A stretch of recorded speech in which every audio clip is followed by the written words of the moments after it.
സഹോദരന്മാരെ, സഹോദരികളെ, അസ്സലാമു അലൈക്കും വറഹ്മത്തുള്ളാഹി വബറകാതുഹു. എൻ്റെ പേര് റിസാലുദ്ദീൻ. അൽമന്നായി സെൻ്ററിൻ്റെയും റയ്യാൻ സെൻ്ററിൻ്റെയും ജനറൽ സെക്രട്ടറിയാണ്. ഇന്നത്തെ കൗമാരക്കാർ ഏറ്റവും കൂടുതൽ സമ്മർദ്ദം അനുഭവിക്കുന്ന സമയം പരീക്ഷാകാലമാണ്. ഒരു പരീക്ഷ, ഒരു മാർക്ക് അല്ലെങ്കിൽ ഒരു ചെറിയ പരാജയം ഇവ മൂലം ജീവിതം തന്നെ അവസാനിപ്പിക്കുന്ന അവസ്ഥകളിലാണ് നമ്മുടെ പല കുട്ടികളും. ഈ സാഹചര്യത്തിൽ പരീക്ഷാഭയം എങ്ങനെ നിയന്ത്രിക്കാം, സമ്മർദ്ദങ്ങളെ എങ്ങനെ പോസിറ്റീവായി നേരിടാം, ഒരു പരാജയത്തെ എങ്ങനെ അഭിമുഖീകരിക്കാം എന്നും മുകളിൽ പ്രസ്താവിച്ച പ്രശ്നങ്ങളൊന്നും തന്നെ ജീവിതത്തിൻ്റെ മൂല്യം നിശ്ചയിക്കുന്നതല്ല എന്നുമുള്ള ഒരു ബോധ്യം നമ്മുടെ കുട്ടികൾക്ക് നൽകാൻ റയ്യാൻ സെൻറ്റർ തയ്യാറായി കഴിഞ്ഞു.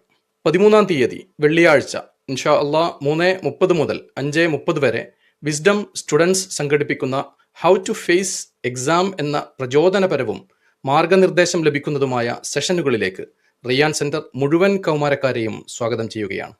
ഹുറയിൽ ബർക്ക ബിൽഡിംഗ് അഥവാ ഡിസ്കവർ ഇസ്ലാം ബിൽഡിംഗിൽ 2nd ഫ്ലോറിലാണ് റയ്യാൻ സെൻറ്റർ പ്രവർത്തിച്ചു വരുന്നത്. You all are welcome. Boys and girls, we are with U.